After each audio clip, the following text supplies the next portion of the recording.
Okay, we live.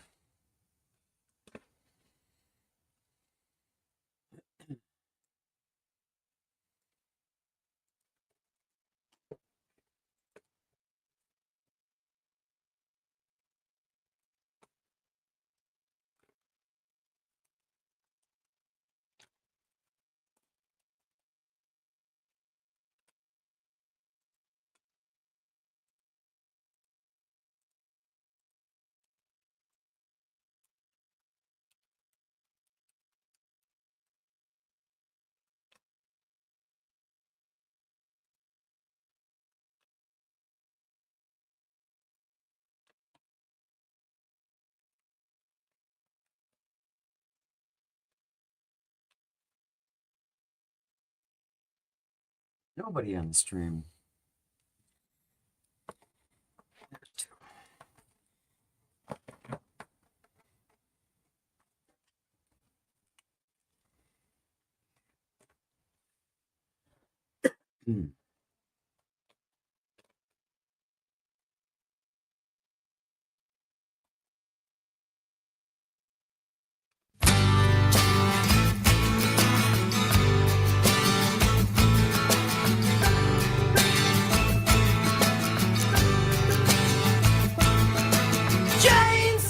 Good morning. Welcome to Matenaer On Air. Jane Matenaer, Greg Bach, Galvin Butenhoff coming to you live from our studio here at Radio Park in Racine. You can always join us, call or text. The number is the same, 855-752-4842. Leave a comment if you're watching in the live stream on Facebook, YouTube, and the platform that used to be Twitter. It is Friday, February 7th. Today, the average price of a gallon of milk in Wisconsin, $3.14. And the average price for a dozen grade A large eggs here in Wisconsin, $5.17, same as yesterday. We have a very busy show coming up for you today. After the 10:30 news, retired Major General Randy Manner will be joining us. We talked to him numerous times leading up to the election, spent more than 30 years in the U.S. military, and has some insight into some of the changes that the second Trump administration has instituted, especially when it comes to this hiring freeze, the purging of workers, how this is going to affect our veterans who get their health care at the VA. Yep. All kinds of other ramifications from some of the moves that have already happened. This is only week 3. So Randy Manner will be joining us to talk about what this is going to mean and what this is going to mean for us. It might seem really far away when we talk about some of these things, but we have a lot of veterans in Wisconsin. This government is gigantic, and some people may say, pare it down. Kill it all. No, that's not how you can do it, regardless of what your uncle says. But I remember having Randy Manner on, and Andrew Watkins was on yesterday, and we had Mr. Global on talking about these things. He's going to be here Monday, by the way. Wonderful. That wasn't just a plug. It's not. Before the election, it was like, all right, here are the things we need to do, and now it's all like, here's the things we need to do to prep for what's going to probably happen, because that's just, we're seeing it now every day. We're seeing it now every single day in real time. Yep. So Randy Manner will be here after the 10:30 news. I hope you can stick around for that. It's Friday. That means Dan Shafer will be here from the Recombobulation area. He is also Civic Media's political editor. Going to be talking about a number of things, including, I would imagine this just broke this morning, Megan Wolf is allowed to keep her job as the head of the Wisconsin Elections Commission. So we will be talking about Dan also has a new column in the Recombobulation area about all the things the Trump campaign did right leading up to the election. Yep. Because they obviously did. They won. Yep. So Dan Shafer will be here at 11 o'clock. We'll wrap everything up as we usually do with This Shouldn't Be a Thing. Today it is the Under the Sea edition, and there's a visual element involved. We'll include the video in the show notes. And by the way, if you've never checked that out, every day after the show, Greg posts our 2 hours. They're broken down into 1-hour segments, and you include articles that we've talked about and other things. If you want to read more about these things, check it out. Civicmedia.us. Click on shows at the very top. Go to Matenaer On Air, And then that gives you an archive of like the last 100 shows. Yep. You could also actually get an archive of This Shouldn't Be a Thing as well. That is also posted now, even more sleek. You get it's not even the segment, not even the full last segment. It is just that morsel of goodness we call Tisbit. But you can find that as well. Subscribe. Go to your favorite podcast distribution center of choice. Subscribe. Give us a 5-star review if you think we have earned that. And also, if you're on the social medias, why not follow us on social media? Matenaer On Air and Civic Media US. We're all over the place. We really are. We're everywhere. You can't stop us. You can try. Well, yeah. All right. We're going to start off, though. We did talk about this a little bit yesterday. The race for state superintendent of public instruction. Yeah. There are 3 candidates. 2 are Democrats. 1 is a Republican. And they held a forum yesterday. Not everybody showed up. No, they did not. 2 candidates in the state superintendent race. This from the Milwaukee Journal Sentinel from Kelly Meyerhofer and Hope Carnop. Jill Underly was not there. Yes. Sauk Prairie School District Superintendent Jeff Wright and Jill Underly are both Democrats. Education consultant Brittany Kinzer calls herself a moderate. She is backed by Republicans. I question that moderate title, considering she apparently has the endorsement from someone aligned with Moms for Liberty. She also likes Act 10, so. She likes Act 10, and yeah. Tell me how moderate you are when you like Act 10. Now, we had a text come in yesterday that I didn't have time to address because we had moved on at that point, and said, Wisconsin is not doing well. We need some changes. And I don't disagree. Agree? I really don't. We've got problems with test scores and everything in Wisconsin, but I don't know that turning it over to a fan of choice and voucher schools is the answer to fix our public schools. It seems to me that migrating all these kids out of the public school system into private institutions, which are getting taxpayer dollars, is the right answer to fix public schools. I don't disagree with you. I think that, for one thing, I don't even know, do moderates exist? Second of all, like I said, if you believe in Act 10, if that's something you believe in, and you're also sponsored by Moms for Liberty, and you also believe in the voucher system, then you're not moderate. You aren't, period.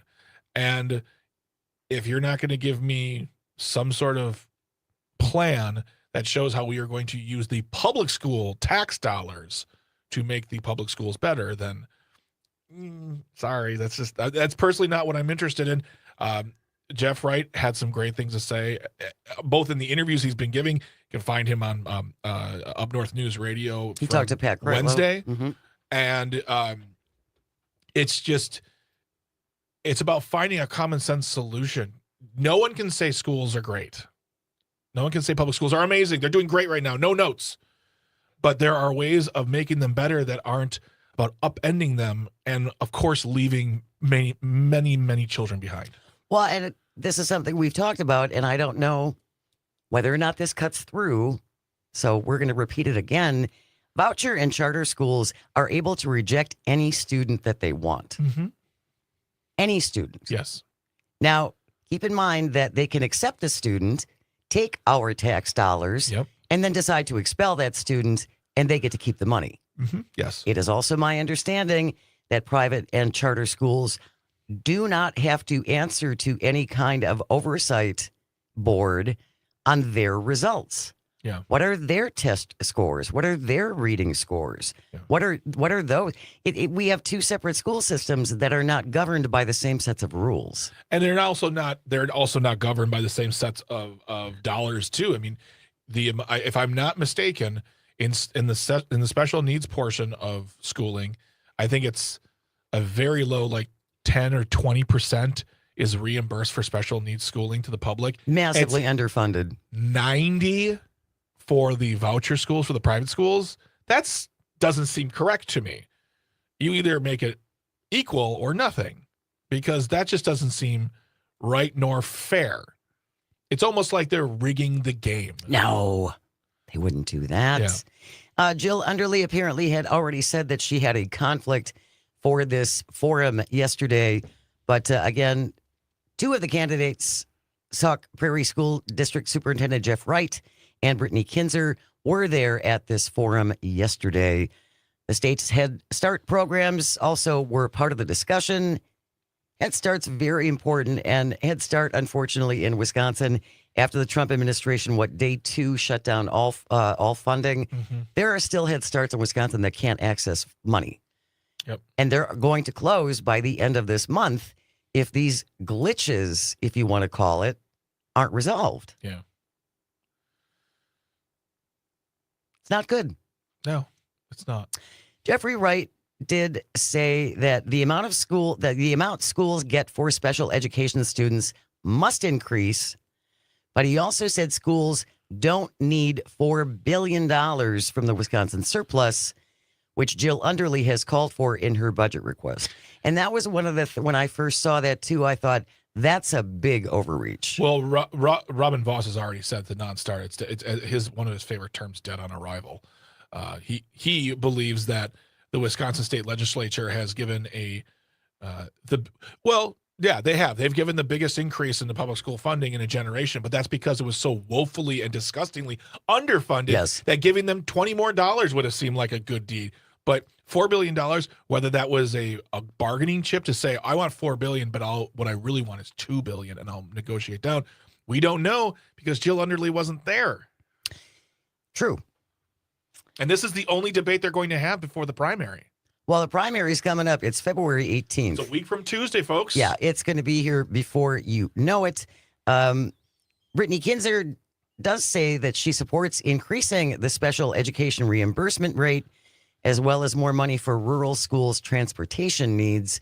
You're going to have to talk to Sean Duffy about that, Brittany. Well, because Sean Duffy wants our dollars to be concentrated where the marriage and childbirth rates are highest. So if you're in a rural area and you're not doing your job to keep the population going, I don't know if you're going to get any extra money.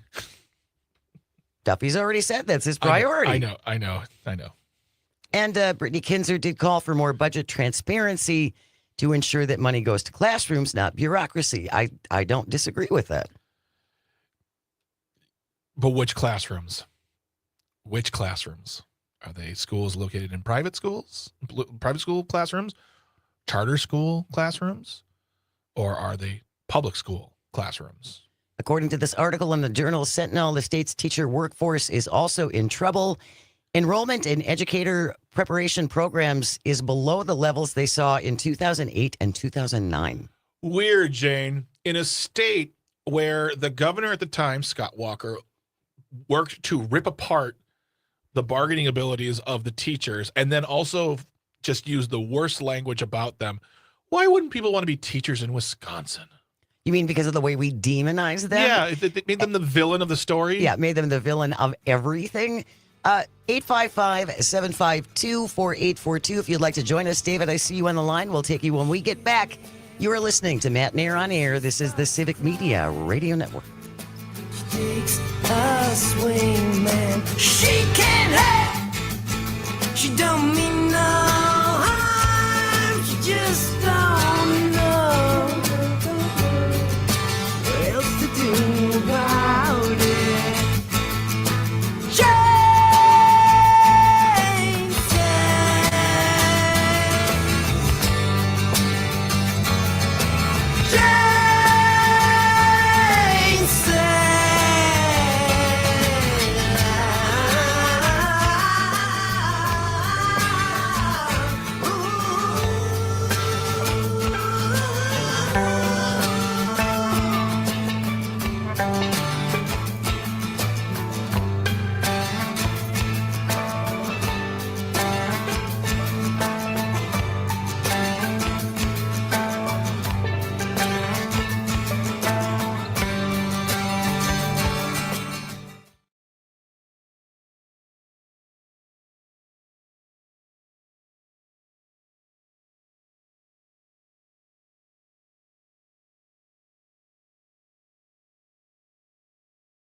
Good morning. Welcome to Matenaer On Air. Jane Matenaer, Greg Bach, and Sweet Galby on the board, coming to you live from our studio here at Radio Park in Racine.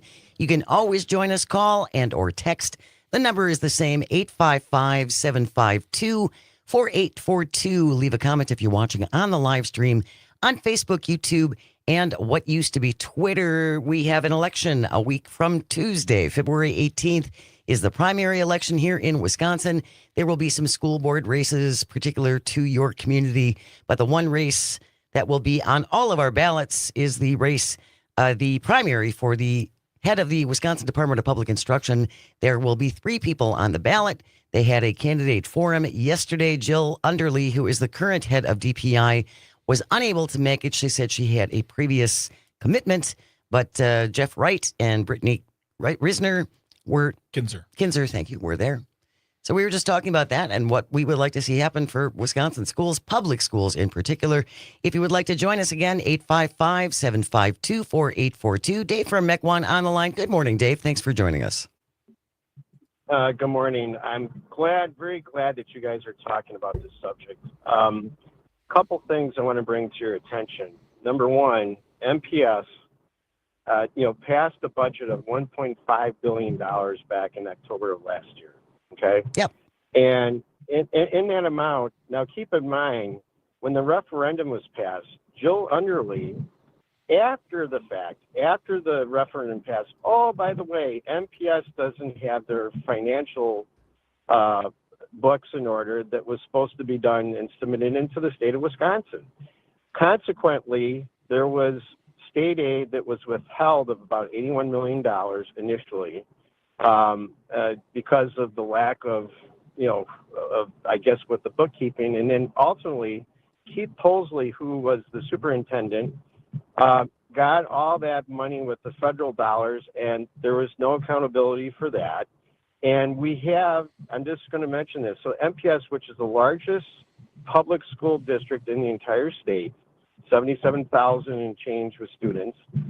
9% is the proficiency of math and reading. It was just in the Journal Sentinel recently. Yeah, Dave, we're not disputing that the results are not good. Yeah. That's not up for dispute. I guess my question is, why do we want someone who is a big proponent of charter and voucher schools to head our public school system? Doesn't that seem to be at cross purposes?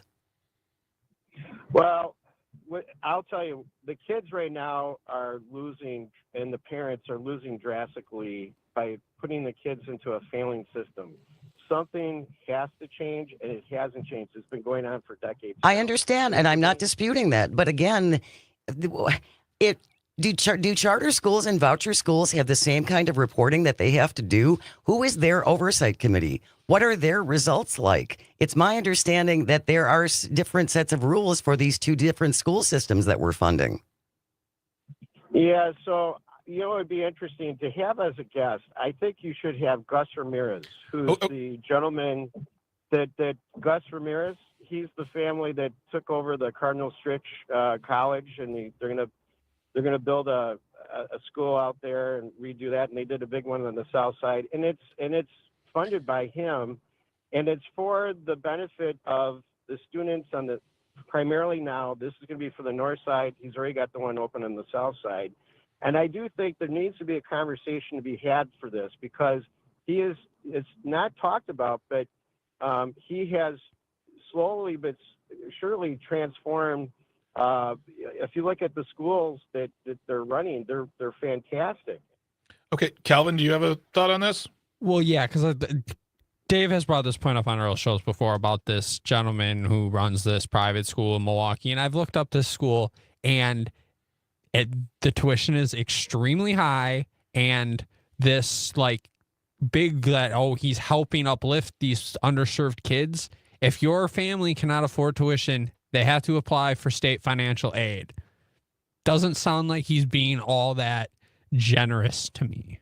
Well, and also that's, if there's a person out there who wants to start a school for underserved people, that's great. The moment they have to get for public tuition, or if they have to enter into the voucher system, that means that our tax dollars are paying for that. So what we're really looking for, he's gone. Dave's gone. Our solutions are real solutions for a state, not just MPS. MPS is a problem. There are problems with MPS. No question. But a statewide solution or solutions that do this, not just send them to private school. Yeah, that's not everyone can afford to do that. Nope. And we should not be funding two entirely separate school systems. I don't think that's fair. Nope, it's not. And again, I just question whether or not it is appropriate to have a proponent of charter and voucher schools in charge of public schools in Wisconsin. As I said to Dave, to me, that seems like they're at cross purposes. It definitely seems like they're going to be serving a private master.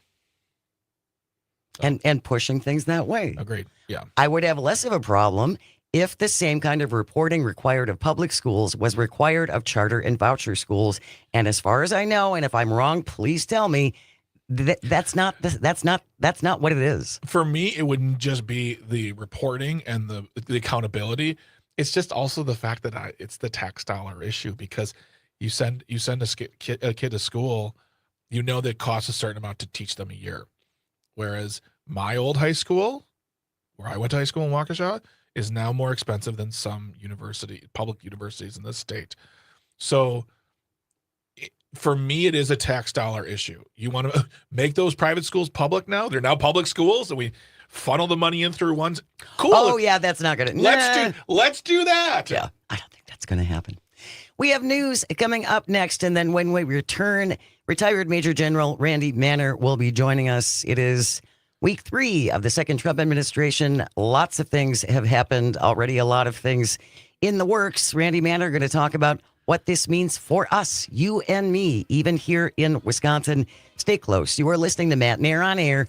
This is the Civic Media Radio Network. Monday, Monday, Monday, always Sunday, in the rich man's world.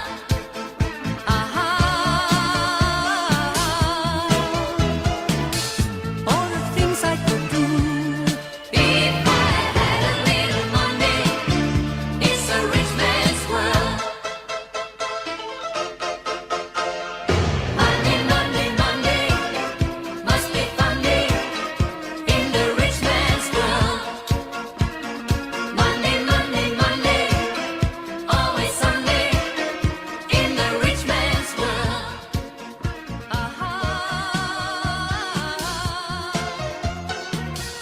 All the things I could do if I had a little money.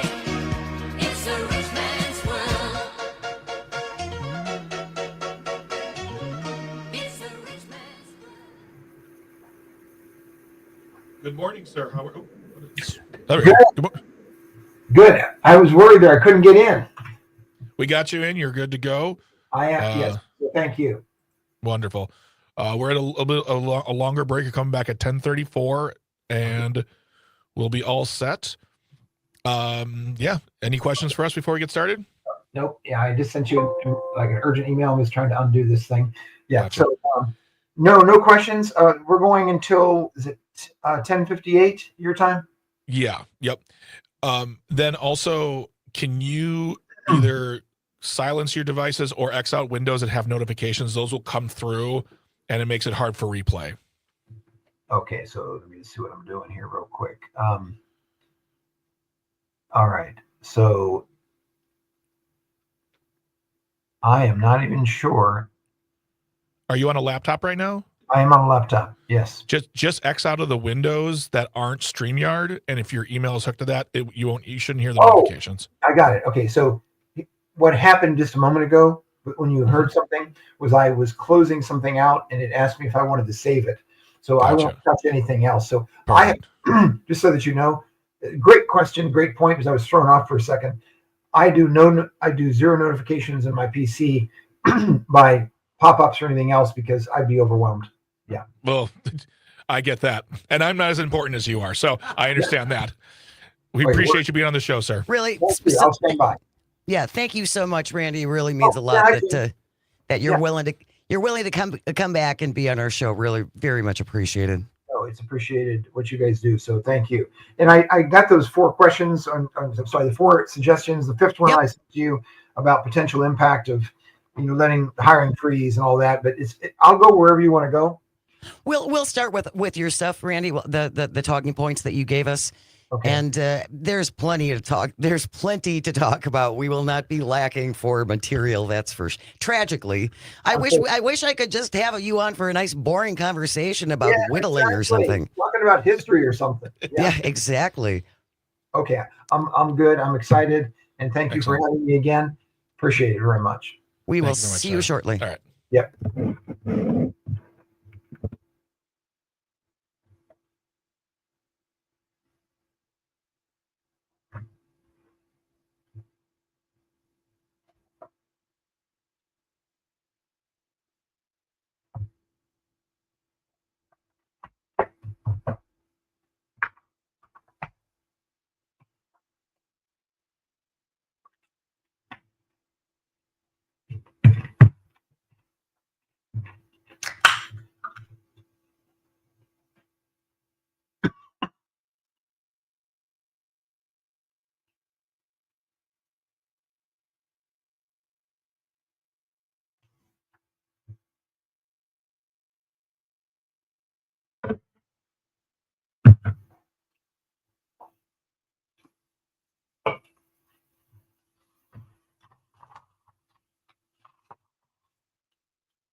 Good morning. Welcome back to Matenaer On Air. Jane Matenaer, Greg Bach, Dr. Slide on the board, coming to you live from our studio here at Radio Park in Racine. You can always join us, call or text. The number is the same, 855-752-4842. You can leave a comment if you're watching on the live stream on Facebook, YouTube, and what used to be Twitter. You can also reach out, send an email to Jane Says, JANESAYS, Jane Says at civicmedia.us. If you ever have a suggestion for a guest or a topic in your community you think needs a highlight, even hate mail, we make sure Calvin sees it. No, I read every email. Send it to Jane Says, JANESAYS at civicmedia.us. Honored to welcome our next guest back to the show. Retired Major General Randy Manner is here. And we were saying off the air, Randy, one day I'd like to have you come back on so we can just talk about your hobbies. You know, maybe a whittler or something. That would be nice. I create kites and do kite flying, by the way. So Today is not that day. Yes. Unfortunately. Donald Trump has been in office now for all of 3 weeks, and some pretty major executive orders have already gone out, and the ripple effect is only beginning to be seen. I wanted to start with you, Mr. Manner, with the Secretary of Defense and this whole DEI accusations going back to this horrific crash that happened between the helicopter and the passenger plane outside of Washington. Before we even knew what happened, before we even knew the names of the victims, the Trump administration was coming out saying, well, this is because of DEI. Yes. So it's important for your listeners to understand that the president is the president, and he is able to give out lawful orders. So the president decided he wanted to get rid of DEI in the military, all DEI programs. That is his prerogative. On the other hand, it's important to also say that when there is a terrible loss of life and tragedy, it is nothing less than irresponsible to imply that there is a DEI component, that the pilot of the Army helicopter, who, by the way, was a woman and an extremely well-trained and well-qualified woman, it is disparaging before there's been any investigation to make those kind of statements as the commander-in-chief. So notice that I am trying to balance between what are legal things the president can and should do, whether or not we agree or not, and what I'm going to call being preemptive about blaming something that is just out of line and inappropriate. Again, we didn't have any details yet. We didn't know anything. We didn't even know which pilots were on board that Army helicopter, Right. and they were blaming DEI. And I don't know if folks are aware of this, but that female pilot, her family kept her name intentionally out of the press for the first couple of days because they were so afraid of the backlash. This is where we are in this country. Yes, it's the one important thing is that we all have the freedom of speech that is still guaranteed in our country. Today, As long as you're, yes, and as long as you are not threatening someone else, then we all of us have that right. Regretfully, there are people who are, quite frankly, equivalent to brown shirts in the 1930s in Germany, who are bullies and thugs who want to attack other people. And I've been attacked. That's part of it, comes with the territory. That's not being responsible, and it's not constructive. We should all be able to speak up, each for our own beliefs, as long as we do not try to threaten anyone else. well, we should be able to speak up without getting doxxed, or swatted, or have death threats or other threats come to us. But that's where we are now. Yeah. It's terrifying. My heart goes out to all of the lives that were lost that day, both on the commercial aircraft as well as the Army aircraft. There will be lessons learned as a result about what happened relative to the flight paths, relative to the air traffic control, relative to decisions that were made or not made. It will all come out. The important thing is to let the investigators do their job that are qualified to do it. As far as I understand, and correct me if I'm wrong, the tests are the same. Male, female, whatever. In order to become a pilot in the U.S. Army, you Right. are getting the same test, correct? 100% correct. That is absolutely correct. There's no quote unquote, oh, you're Hispanic or black or white or female or male, so therefore you get plus or minus points on your tests that you do to become an aviator. There is no such thing. It's absolutely false if anybody implies that. And sir, I want to just reiterate what you had said before about the qualifications of this helicopter pilot. She was qualified and trained and absolutely able to do her job. This is not a matter. She had thousands of hours in the air. And so she was not some brand new pilot that maybe had 50 hours, or some small number. This is a seasoned pilot. So we just need to be able to step back, take a few deep breaths, and let the investigators do their job. Now you can imagine my concern, and again, as a leader of literally small units in the Army to even tens of thousands of military members, is that the president absolutely has the authority to remove all DEI programs. My concern is, what is this going to do to young women, 18, 19, 20 years old, as well as other than white males, who look at what is going on and say, I'm feeling that people are getting blamed if they're women or if they are minorities for quote unquote not being good enough.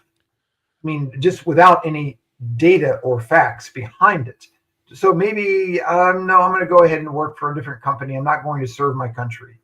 And while indeed it's possible that white male recruiting, especially from red counties, may increase as a result of the new strategy the president is putting into place, it is my blunt opinion that in the next 6 months to a year, we will see a further decrease of minorities and, quite frankly, women.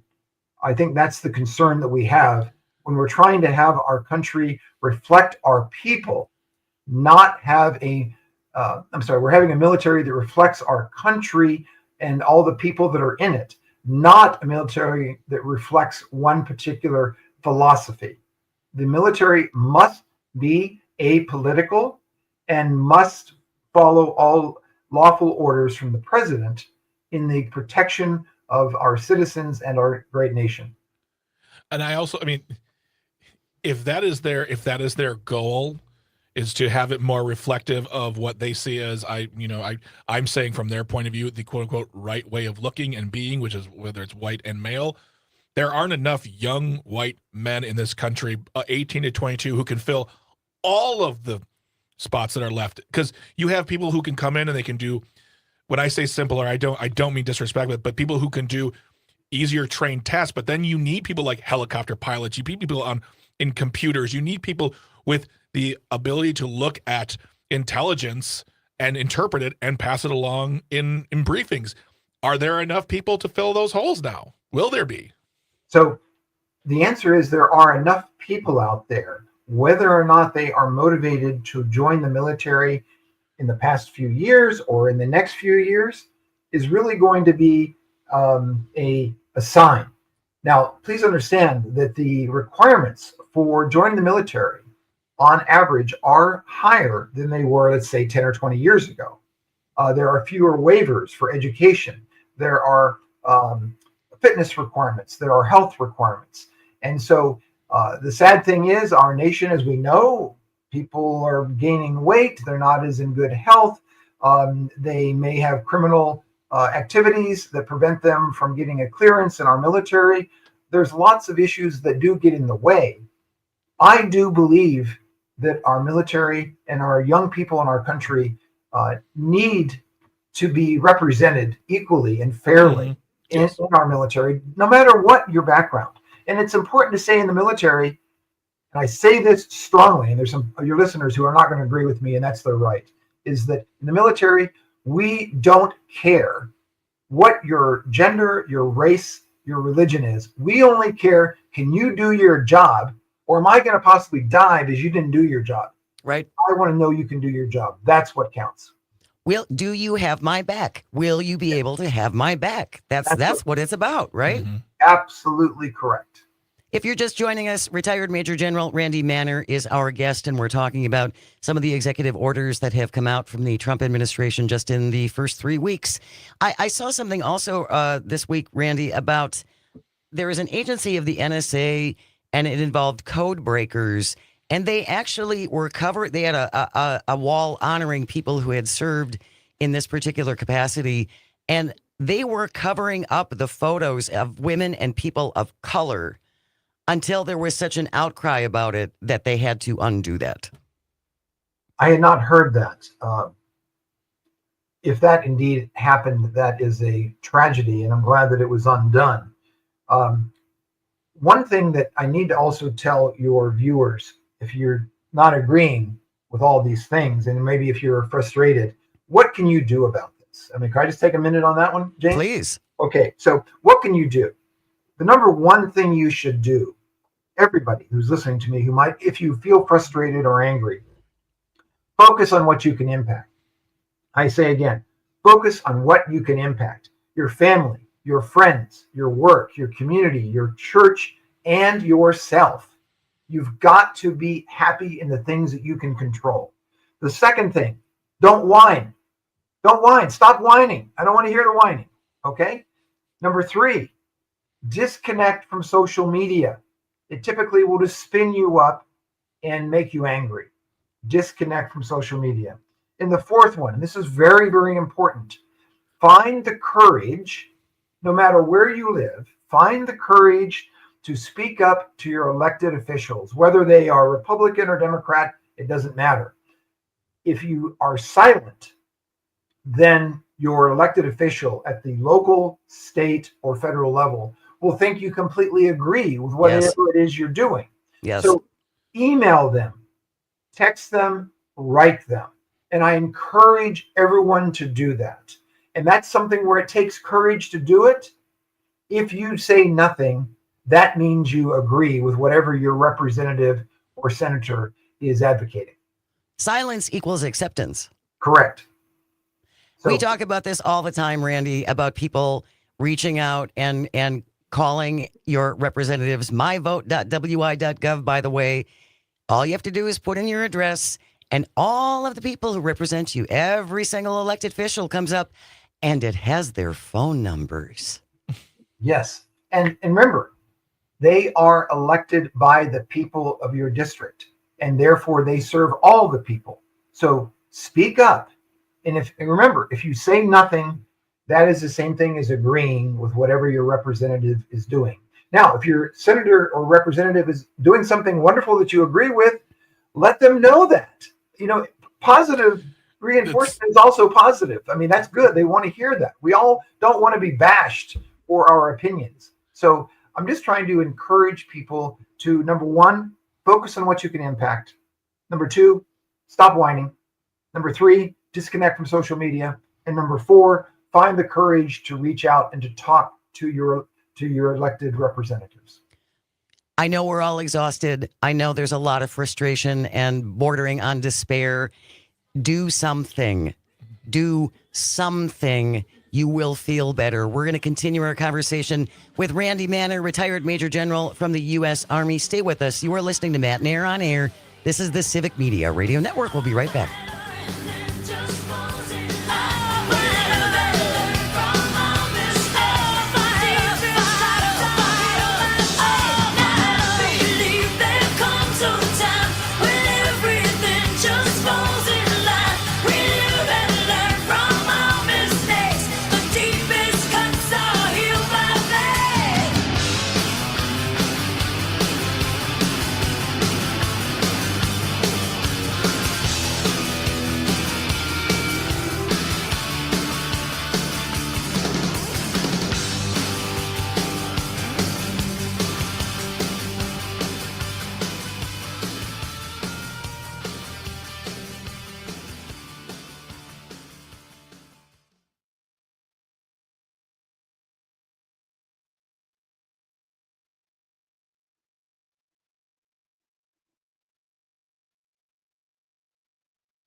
Good morning. Welcome back to Matenaer On Air. Jane Matenaer, Greg Bach, the Galvinator on the board, coming to you from our studio here at Radio Park in Racine. Join us, call or text at 855-752-4842.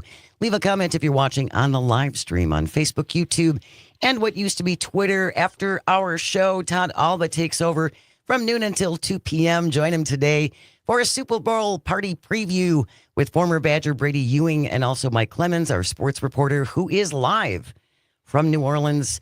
They'll be talking about that game, and I would assume really the main event on Sunday, which is Puppy Bowl 21. So that's coming your way with Todd from 2 to 4 p.m. today. Team Scruff or Team Rough? Team Fluff. Oh, Team Fluff. Sorry. Team Fluff, Team Rough. Fluff. Randy's on Fluff. Yeah. All right, fine. Retired Major General Randy Manner is our guest, and we've been talking about some of the executive orders that the Trump administration has already instituted. We're in week 3. We do have Ann from Chippewa Falls who is on the line. Go ahead, Ann. What did you want to say?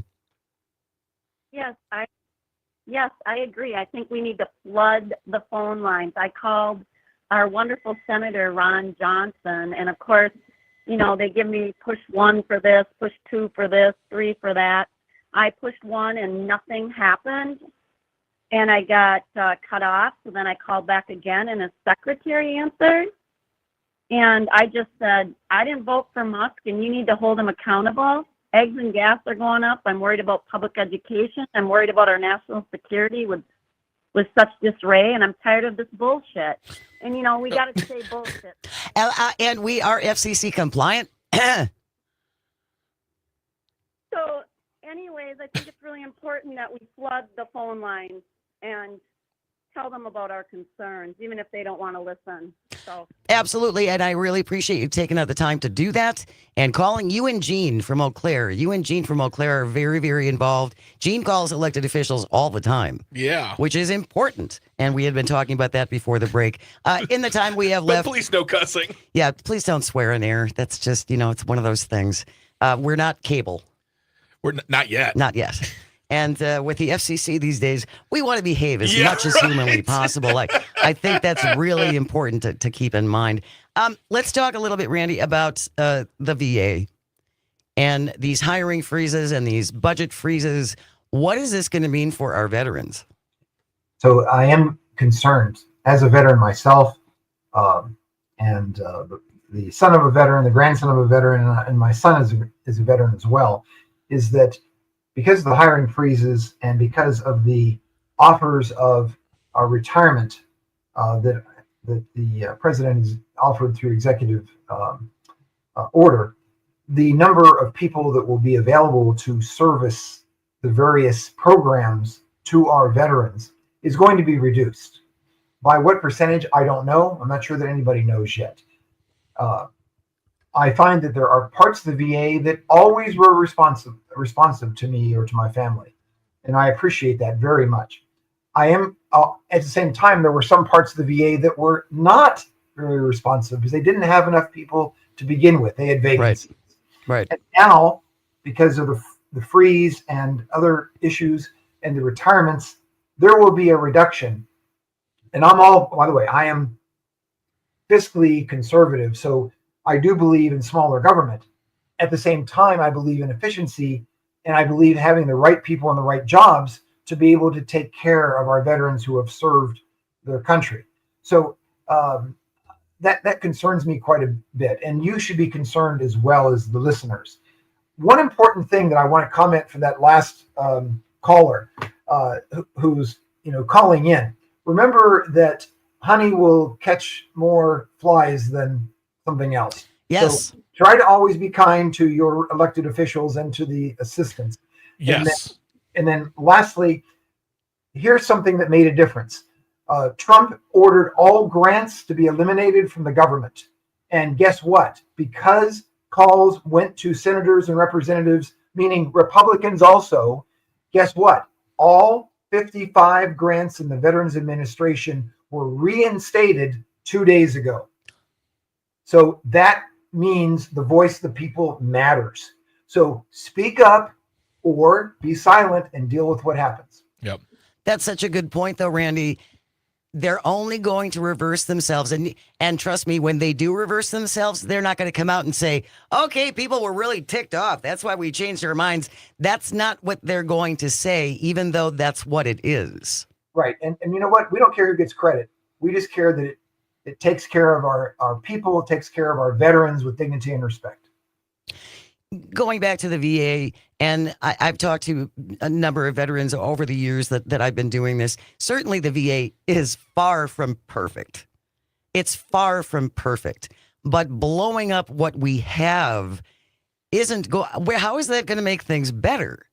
Right. It's got to be done it's got to be done with great deliberation and thought to not just, it's kind of like repairing or building an airplane in flight. You have to do it thoughtfully.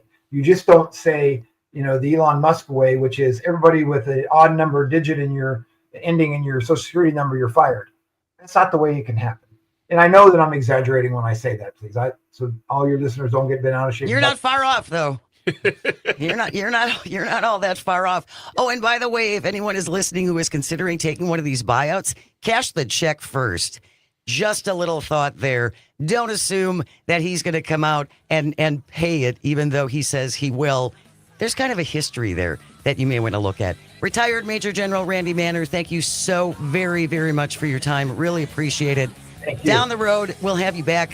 We'll talk about whittling and your favorite movies And stuff kite like exactly. And kite flying, yes. Kite flying. News is next. Stay close. You're listening to Matenaer On Air on the Civic Media Radio Network.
morning. Welcome to Matenaer On Air. Jane Matenaer, Greg Bach, and Calvin Butenhoff coming to you live from our studio here at Radio Park in Racine.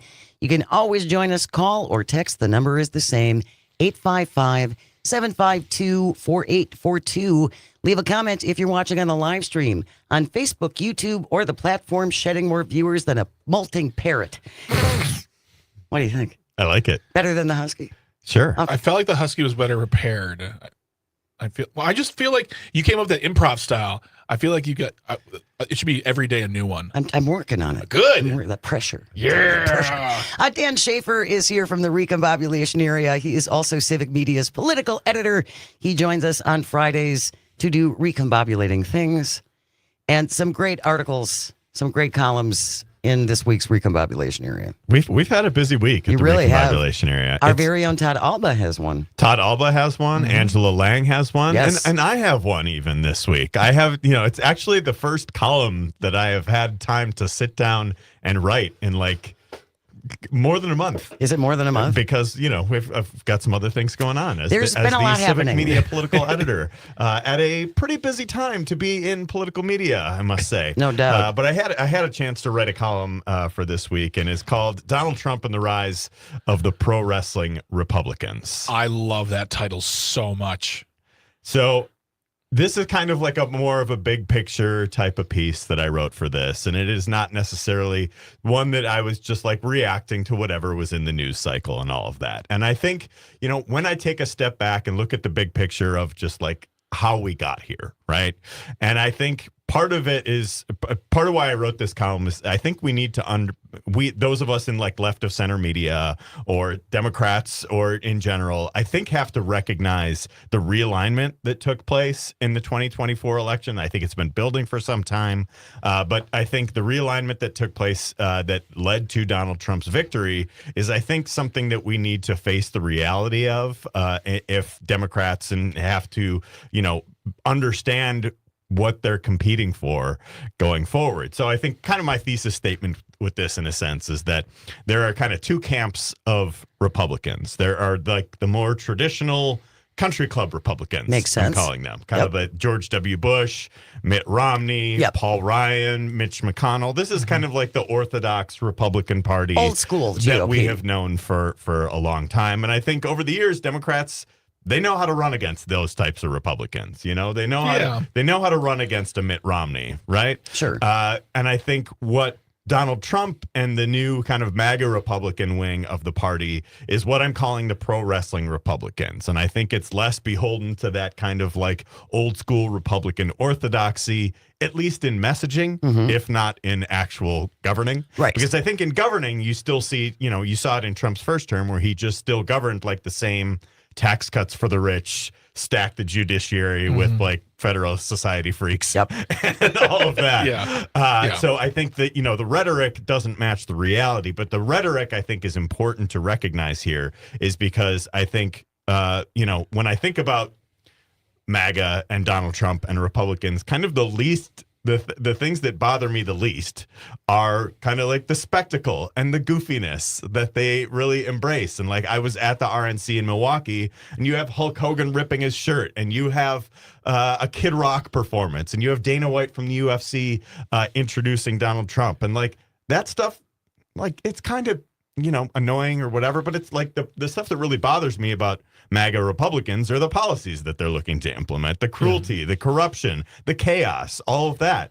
It's not like the spectacle and the weirdness of this. So I think Democrats have to recognize part of it is what Donald Trump and those Republicans did right in that campaign, and that is reach out and get people's attention. Because if they, they're not exactly great at governing, Donald Trump and these MAGA pro wrestling Republicans, but they are very good at getting people's attention. And I think attention in this day and age in political campaigns is everything, because we're in a constant competition for people's attention. And I think it's one of the most valuable commodities that we have. And I think, the way that Kamala Harris and the Democrats approach the election is like being very safe. We'll do this CNN interview. Right. We'll do this other one. We'll do this one podcast. And I think we have to readjust to this realignment and recognize the new kind of group of voters that you're competing for. And I think that group of voters is those pro wrestling Republicans in a lot of ways. I honestly, like, when I saw that and I was reading about it, I kind of felt like a fool too, because one thing that we kept on talking about last year was how and I won't call it the pro wrestling side because that's what we're calling it the Trumpian side of the GOP was fractured so differently than the old school country club type. You're like, well, we have all these individuals too who are saying, all these Republicans, all these judges, all these generals, all these people, all these former Trump voters saying, I'm not going to vote for him. Well, he's fractured the party so deeply and so irreparably. Of course he's going to lose. When in fact, he mollified them. He got them together, and he used communication as a tactic to get them all excited. Even if they didn't like him that much, it was still their side. Because as John Boehner said in 2016, he's like, I'm voting for Trump because he's my candidate, period. There is no decision-making for me. There's nothing I'm weighing on my mind. He's my guy. Therefore I'm voting for him. Spent the next decade making it bigger, exciting, more fun and we thought, oh, this isn't going to work for them. They're going to hate this. Wrong. I was so wrong. Tony, on the live stream, and I think this is a really good point, pro wrestling communication, country club policies. Absolutely. And that's exactly what it is, Tony. You're so right. It's the rhetoric. He campaigns as this populist change agent, but still governs as the same old he governed more like Mitch McConnell in his first term than any type of like populist Republican that he's kind of purporting to be. So, Dan, what is the answer then as far as Democrats getting the same amount of attention? Is it Jamie Raskin coming out and ripping his shirt open at the next DNC? I mean, what do we go for then? I don't think it's necessarily that, and I don't really. I didn't put forth a clear answer for this, but I think it's just. I think we have to recognize where we're at with it, and I think part of it too is that historically, when there was a high turnout election, Democrats would win. Right? Because they were able to, a lot of these kind of like what political science dorks like me call the low propensity voters, people who don't necessarily vote in every presidential election, might not vote in the midterms, might not show up in their city council or school board races and whatnot. Historically, the higher turnout races have favored Democrats, but that has changed now. Yes. And that has changed in a way that like in this, most recent election, Donald Trump now has the record for the highest popular vote total in the state of Wisconsin's history, much to my millennial liberal chagrin about Barack Obama in 2008. But I think this is part of what we need to recognize. Donald Trump was able to reach these kind of lower propensity voters, people who might not be as tuned into the political news cycle. And, whether it's like the RFK, Tulsi Gabbard, like, trying to bring people into a bigger tent Republican Party. I think part of it is reaching people. You're going to have to Democrats need to find new ways to reach people. And I think, going through the traditional media channels or whatever, it's not working. No. And I think you see some of this energy from younger members of the party. I think AOC has been pretty successful at this. She's able to get people's attention, whether you agree with her or not on all of this, on a lot of certain things. So I think I think it is, part of it is a generational divide within the Democratic Party in a huge way. And part of it is just understanding that the media environment for really anybody under the age of 45 is very different now, and then people are just getting their What are you talking about? I'm on the Snapchat. 855-752-4842. If you would like to join us, Tom from Jackson is on the line. Good morning, Tom. Thanks for joining us. What do you want to say? Hi. I would add that it's not just pro wrestling. It's really the pro-life people on the right really showed up this time, and I think that's going to continue unless they feel that the Democrats are starting to go more towards the middle and meet them. All the rural counties, I guess through the whole country, went red, and most of them are pro-life. And even with Kamala's strong abortion stand, I think that proved to be a loser for the Dems because fewer women voted this time than they did the last election. So I think the Dems need to move to the middle, and I wish the Democrats would start looking at the abortion issue more seriously because, with over 50 to 60 million babies killed, it's making a difference on the country, and they're just ignoring it to their chagrin or loss. Appreciate your comment, Tom. Thank you so much for listening.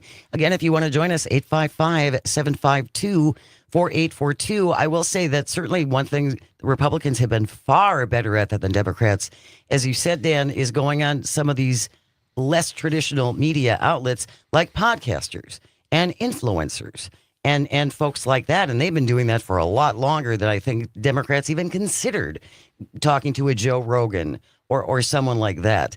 At the same time now, the White House is kicking out more traditional media to cover the White House, and they're inviting influencers in. And as one of the older people, I'm 65, it makes me crazy to think that Tiffany, who gives online reviews about yoga pants, is now going to be commenting on what's happening in the White House.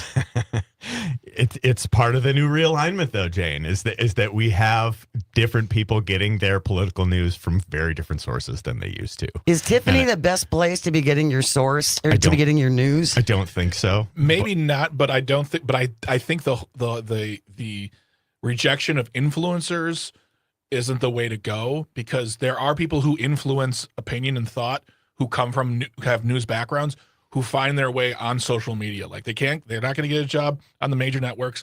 They're not going to get a job anchoring the local news. If they can somehow put the news out there in the world, and they're using TikTok and they're using Instagram, they're using all the other, then it's about qualifications versus where do you come from? Because I'm sure there was a time in radio like, why are you letting these TV news guys in the room? I've been doing radio for this many years. It's about qualifications versus where you come from, I believe, personally. But the best way to get attention on social media is to be outrageous and horrible. Well, that's your opinion. But it is. You're not wrong. But that doesn't disqualify the validity of some people on social media as influencers who are bringing news to us. Because there are people out there who are bringing legit news. 855-752-4842. We're going to continue our conversation with Dan Shafer. Keep it right here. You're listening to Matenaer On Air. This is the Civic Media Radio Network. Just don't know what else to do about it. Jane said,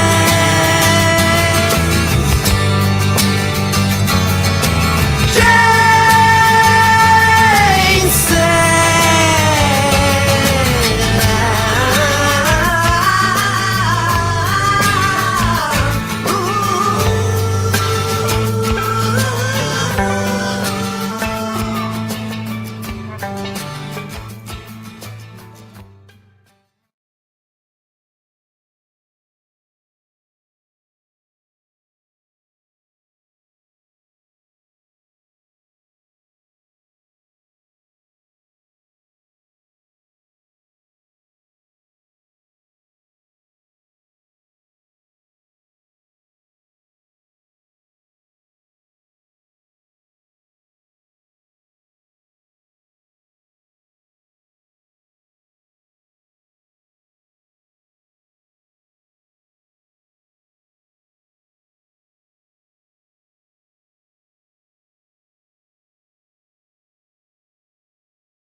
grounds to be frustrated.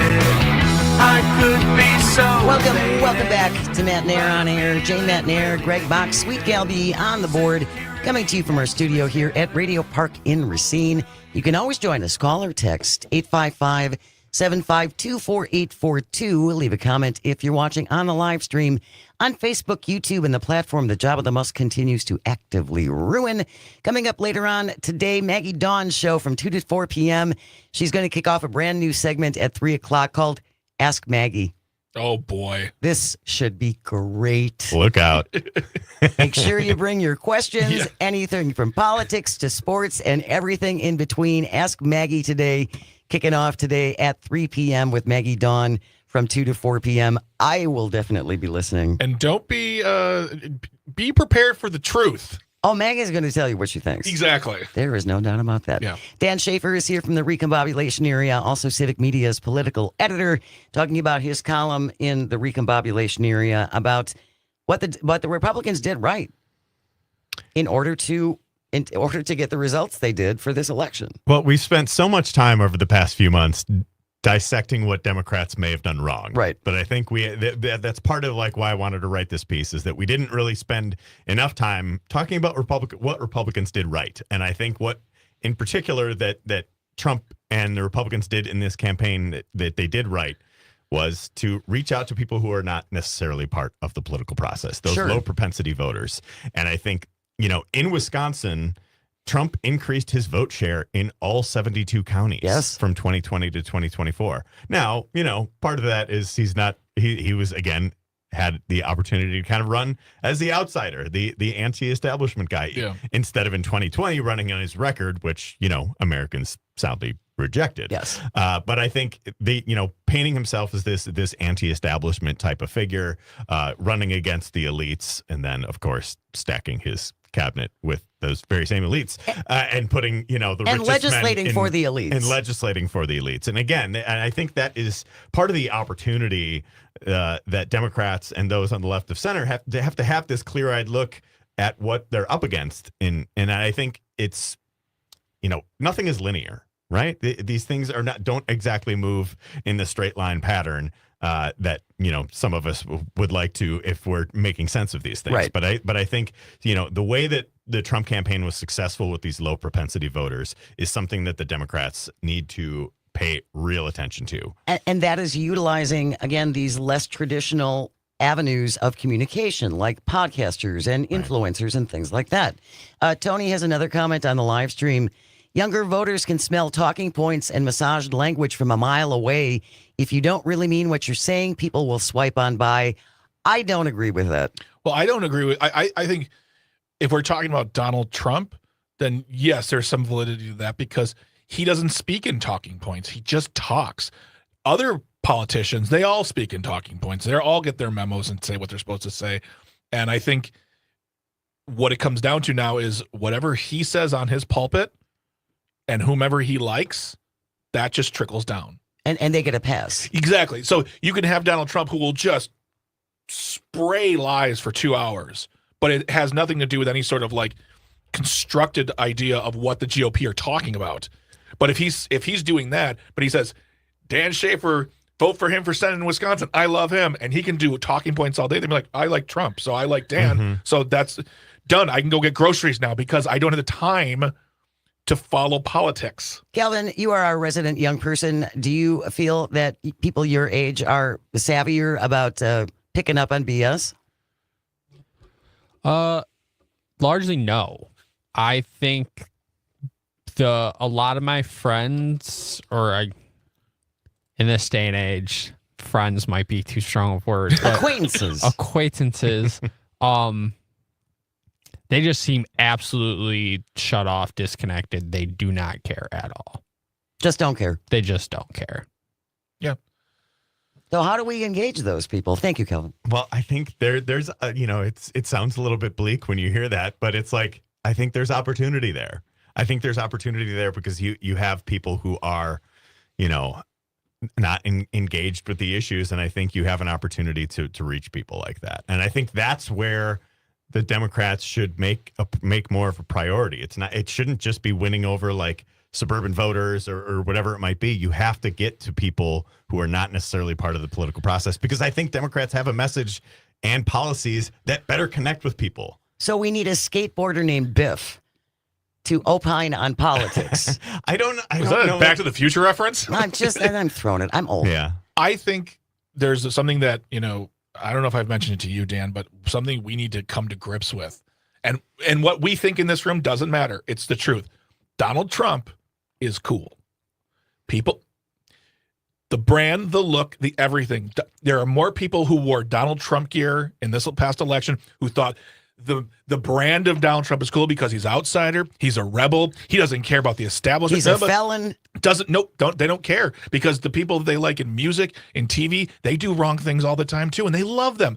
The Democrats have to find someone who can come across as cool. The problem is these individuals, these young people, and a lot of people, they don't realize that there is that cool guy who is a felon and a criminal. Beyond that, he's also the president of the United States of America now, and they don't see those they don't see those things as one and the same. They see them as two separate things, because those kids don't care. Yeah. So now they voted for the cool guy, and whatever happens out of that, if they live with their parents, that's beyond them caring. So reality TV has now become reality. That became reality in 2016. Two of the most popular or most important voices are the host of The Apprentice and the host of Fear Factor from the early 2000s. So Yeah. I think, we are in the reality TV has taken over everything type of era. And I think that Greg's point is a great one, because, and this is something I wrote about in my piece too, it's not just a political realignment that we're seeing, it's a cultural one too. And I think that is why, I leaned into the kind of the pro wrestling Republicans piece of this. Example. And it's just like the Kid Rock Republicans in a lot of ways. And I think that is really changing in a lot of ways. Are there any cliffs near Radio Park here in Racine? Because I'm going to go throw myself off of one. Cliff Smith lives down the street. Cliff Bear lives up the road. Matt from Middleton, I see you on the line. If you can hang out through the news, we'll take you when we come back. Stay with us. You are listening to Matenaer On Air. This is the Civic Media Radio Network. Home before a relaxing weekend. Once I get strapped in the 210, wheels up and we'll be rocking. Getting out of frozen Wisconsin. I need you to recombobulate me. I want you to recombobulate me. I need you to recombobulate me. Won't somebody recombobulate me?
Welcome back to Matenaer On Air. Jane Matenaer, Greg Bach, Sweet Calby on the board, coming to you live from our studio here at Radio Park in Racine.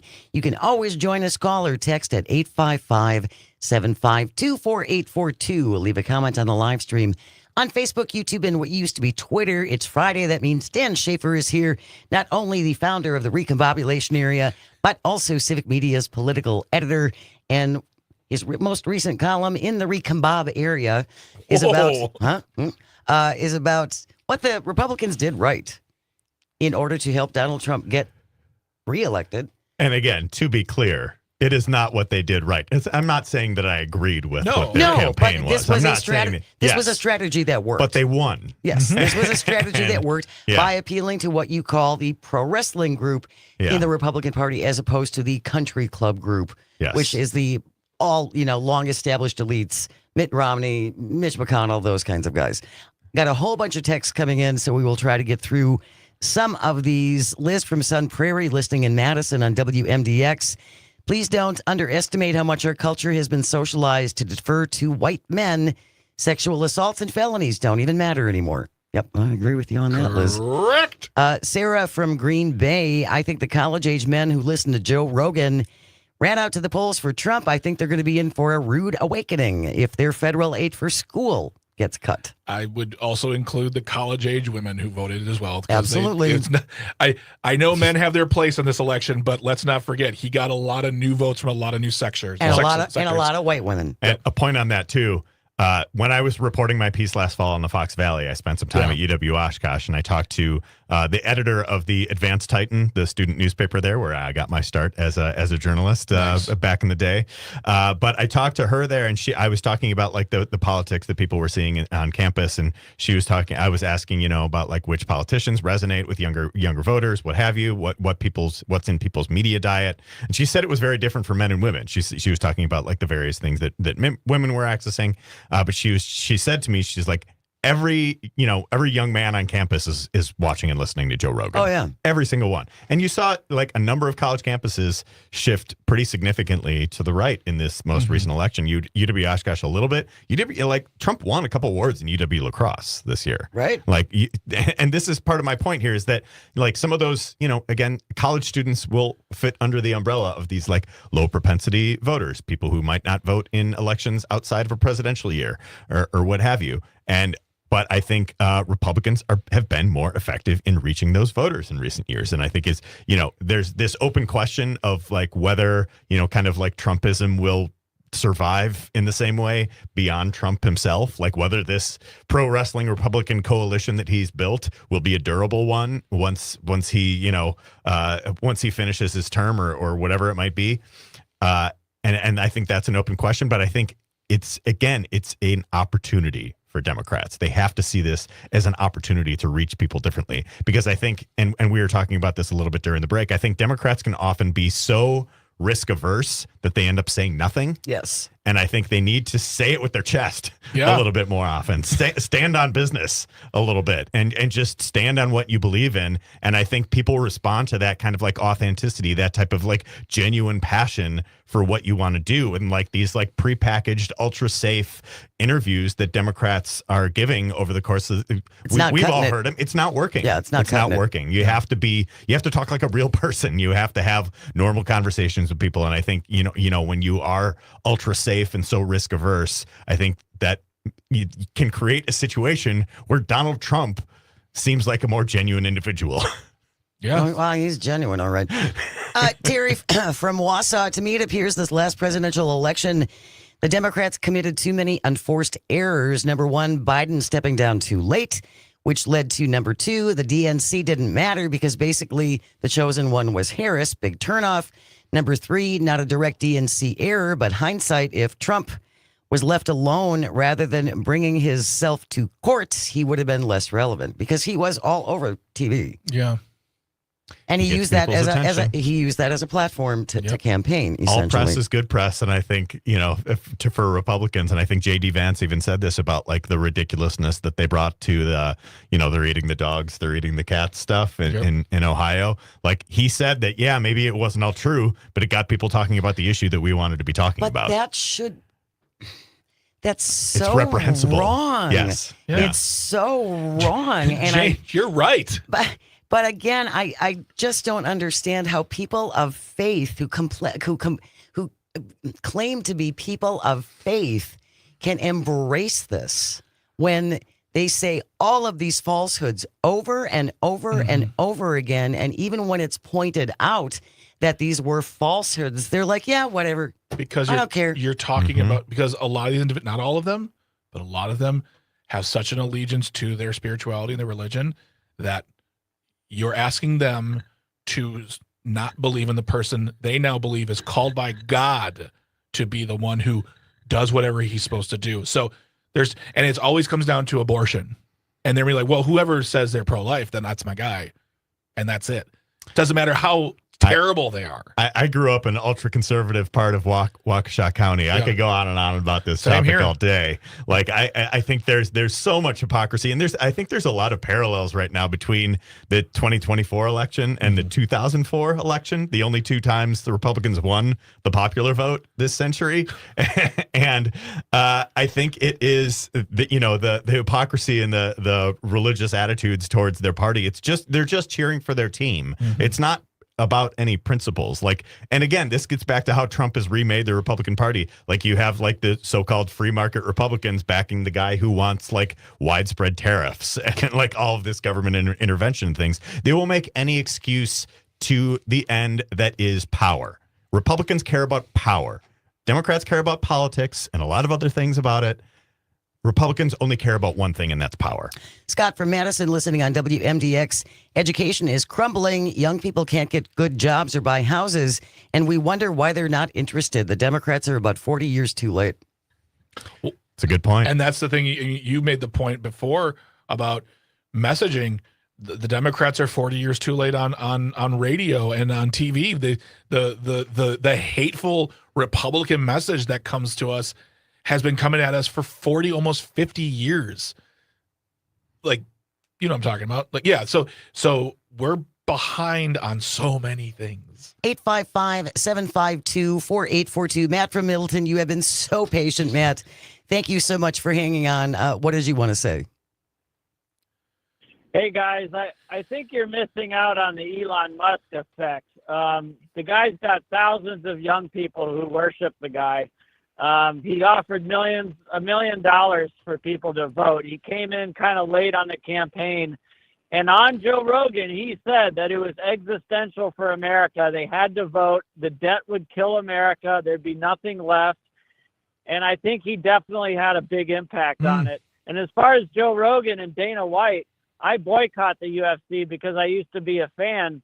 But Trump at one of his casinos or something was the first one back in the 90s to give the UFC a place to have a fight. So they've been close for a while now. So Trump is embedded in that world. Yeah. And yeah, it's an uphill battle for Democrats. And I hope to God we can do something, because we're lost if we don't. Appreciate it, Matt. Thank you so very, very much. Really appreciate it. Calvin? Well, I just wanted to agree with Matt about boycotting the UFC. I also was a big fan, and I'm not even a conscious boycott of I'm going to send them a message. It's just, I've been completely turned off by it. It's just doesn't appeal to you gross anymore. Yeah, seeing Trump there just it makes me want to turn it off. Yeah. I mean, that level of God worship, demagoguery. And you're right, Matt, we shouldn't count Elon out of the discussion, out of the equation. It's a huge part of it. Very much a part of it. Very much a part of it. But something that I spoke to Jane about earlier is that Elon's so much in the news right now. He's getting so much hate for the things he's doing that Trump really isn't getting any sort of that. It's all about Elon and what he's doing in the federal government. And we're not having the bigger conversation. Who put him there in the first place? Who's really responsible? Donald Trump. So yes, absolutely right, Matt. But we also have to keep talking about Donald Trump, which we of course will do. We're not going to stop one day. But the going back to the dogs and the cats thing is, I had to tell friends, when you make fun of him on social media doing that, you're still putting that message out there, and people, you're still keeping him forward. And it's the one thing they love more than anything. They don't care. They want the reaction. And if you're upset at it, that fuels their fire even more. They love when you're upset at their words. So it's it's hard to find that balance of ignore them, but also, just don't pour gasoline on their fire because they love watching it burn. And they love to have the arguments on their terms. Yeah. And I Oh, think yes. that is a big part of it too, is because they set the agenda. And I think they so often put Democrats and left center media in this position to just react. Yep. And it's just like, I think at some point, part of this that Democrats need to acknowledge is just that you kind of need to, reverse the stream there and not always be the party that is reacting to what Trump does. You have to put Republicans on defense a little bit sometimes too. And, the way to do that is a little bit unclear right now. Right. But I think that has to be part of the conversation about like what to do going forward. Well, all I can say is it was really painful watching Chuck Schumer earlier this week outside of the Treasury Department, jumping up and down saying, "We will win, we will win." All respect to Chuck Schumer and some of the old guard. It's time, guys. You got to go. Yeah. Totally. You have to go. And this notion, I can't remember which Democratic senator said it, but like he was like, "We're staying up all night to protest." They're like, "I don't care. You're gonna lose." Well, Right. they talked all night, and Russ was voted through, and he's been confirmed as to head the OMB. Right. Yeah. So it's all this useless performative stuff. Right. This- And like Jon Stewart was riffing on this when he hosted the Daily Show on Monday night. He was just like, Chuck Schumer peering over his readers and delivering a statement is just not cutting it anymore. Like that can't be the reaction to what Trump and Vance and Elon and all of these guys are doing. Like it's just this asymmetric warfare of what's going on, and it's just not working. They have to change course. No. And change tactics. And I heard, the new DNC chair that got elected over Ben Wickler last week, and he Mistake. gave this interview, absolutely a mistake. And he gave this interview on MSNBC, and he's just like, "Oh, we have to combat misinformation, and we have to do this and that and the other thing." And it's just like, no, you have to do things differently. You have to get people's attention. You have to take a new approach. It just sounds like more of the same. And I made the joke after they elected Ken Martin as the DNC chair. I put up the Veep line that's continuity with change. That's great. I will say it, and people will be mad at me, and it's not something I like saying. Democrats got to grow a spine. Yeah. And as you said, be willing to go to scary places and take a stand on things. And take a risk. And take make a mistakes. risk. And make- do all of these different things. You can't do things the way you've been doing them. It's not you working. have to change. It's not working. All right. When we return, we're going to wrap up the show with This Shouldn't Be a Thing. Today it's the Under the Sea edition. And by the way, thank you, Jeff. Cliffside Park in Caledonia is available. I'll be checking that out after the show, Jeff. Really appreciate that. Stay with us. You are listening to Matenaer On Air, coming to you across the vast, statewide, countrywide. If you got the app, we're global, baby. Civic Media Radio Network. Shout out Chris Middleton.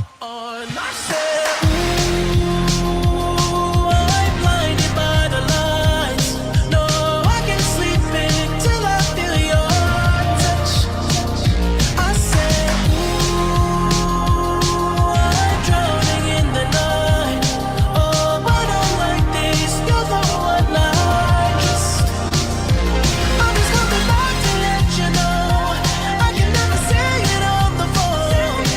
They'll never let you go.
Welcome back to Matenaer On Air. Jane Matenaer, Greg Bach, Calvin Butonoff coming to you live from our studio here at Radio Park in Racine. You can always join us, call or text at 855-752-4842. Leave a comment if you're watching on the live stream on Facebook, YouTube, and what used to be Twitter. Thank you so much, everybody, for checking in today. Had all kinds of texts and comments on the live stream. Very, very much appreciated. And again, if you ever want to join us, 855-752-4842. Coming up on Monday, Beyond the Cheese. Oh, boy. Midwest Sad. I just love that so much. Midwest Sad. Sarah is going to be joining us coming up on Monday as we look at a business in Wisconsin that is not involved with dairy. Nice. Hence the name. Beyond the Cheese. It's back, baby. It's back, baby. Also on Monday, Mondays with Mr. Global. Matt Randolph will be joining us at 10:33. He is an oil and gas industry expert. This is actually a thing. It is a titled thing that you have to earn. Yes. He is a recognized oil and gas industry expert. He has enough facts and knowledge and experience to pretty much annoy everyone. There it is. Which is one of the reasons why we like him so much. So Matt Randolph, Mr. Global, joining us on Monday, coming up at 10:33. Right now, though, it is time for... This shouldn't be a thing. And if you ever have a thing you think should not be, we try to stay away from politics because otherwise that would be our thing every single day. Yeah. This is our audio sorbet segment. It's like a little palate cleanser. We try to keep it a little bit lighter. If you ever have a thing you think should not be, send it in to Jane Says, JANESAYS, Jane Says, at civicmedia.us. This from Oddity Central by Spooky gets the byline. Headline reads, Mermaid performer has her head swallowed by giant aquarium fish during show.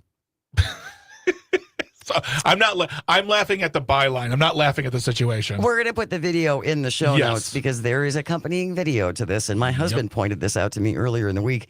A viral video shot at an underwater world in China shows a young mermaid performer getting attacked by a giant aquarium fish during the live show. A very popular tourist attraction recently got a lot of criticism for trying to cover up the incident. This woman, dressed like a mermaid, is swimming around with this big tank, with lots of fish in it. Halfway through the mermaid show, the young Russian woman known as Masha gets her head swallowed by a huge sturgeon that had crept up behind her. Fortunately, the 22-year-old woman maintained her composure, managed to get away and get to the surface. The show did have to be stopped for an hour and a half. The underwater world offered her $100 for moral damages and asked her not to talk about it. That would have gone well, except for one of the people who was there filmed the entire thing and then put it out on social media, where it went viral. Early reports described the fish as a type of shark, but it's been clarified that the giant fish is actually a sturgeon, a toothless fish that rarely attacks humans.